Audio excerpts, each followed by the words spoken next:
Ապրիլի 13-ն է, Հրազդան Ծաղկաձոր ավտոճանապարհի Ծաղկաձորի սկզբնամասում բախվել են թիվ 72 երթուղին սպասարկող Ծաղկաձոր Հրազդան մարդատար գազելը և Մերսեդես մագնիչի ավտոմեքենան։ Վթարի հետևանքով 4 հոգի, որոնց առաջին օգնության են հասել քաղաքացիները, ևս քաղաքացիների հայտնածի օպերատիվորեն ժամանած Հրազդան բժշկական կենտրոնի շտաբօգնության բժիշկների հերթապահ խումբը տեղափոխվել են Հրազդան բժշկական կենտրոն։ Դեպքի վայր են ժամանել ներքին գործերի նախարարության, ոստիկանության, բարեկային ծառայության, Կոտայքի մարզի գումարտակի պարեկները, գումարտակի հրամանատար Ալբերտ Մարտիրոսյանի, գումարտակի ծառայության ավագ տեսուչ օրվա պատասխանատու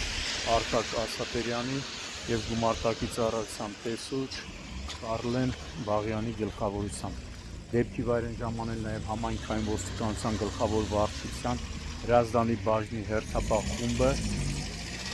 Այս պահին տեղում արդեն աշխատում են Հայաստանի քննչական կոմիտեի, Կոտայքի մարզային քննչական վարչության քննիչները, Վթարի փաստով քննչական վարչությունում նախաձեռնվել է քրեական վարույթ, որտեղ պարզվում է ավտոմեքենաների սեփականատերերի, վարորդների և վիրավորների ինքնությունը։ Ըստ նախնական տեղեկությունների, ինչի նաև ակնհայտ է երևում, Վթարի մեղավորը եղել է Մերսեդեսը, ով դուրս է եկել հանդիպակաց երթևեկելի գոտի և բախվել գազելին։ Գազելում նաև ուղևորներ են եղել,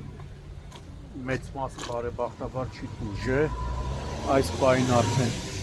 դեպքի վայր է ժամանելու ավտոքարշակը, որպեսզի ավտոմեքենաները քննիչի հանձնարարականով տեղափոխվեն ոստիկանության Հրազդանի բաժնի պահպանվող հատուկ տարածք։ Երթուղին Հրազդան Ծաղկաձոր երթուղին է թիվ 72։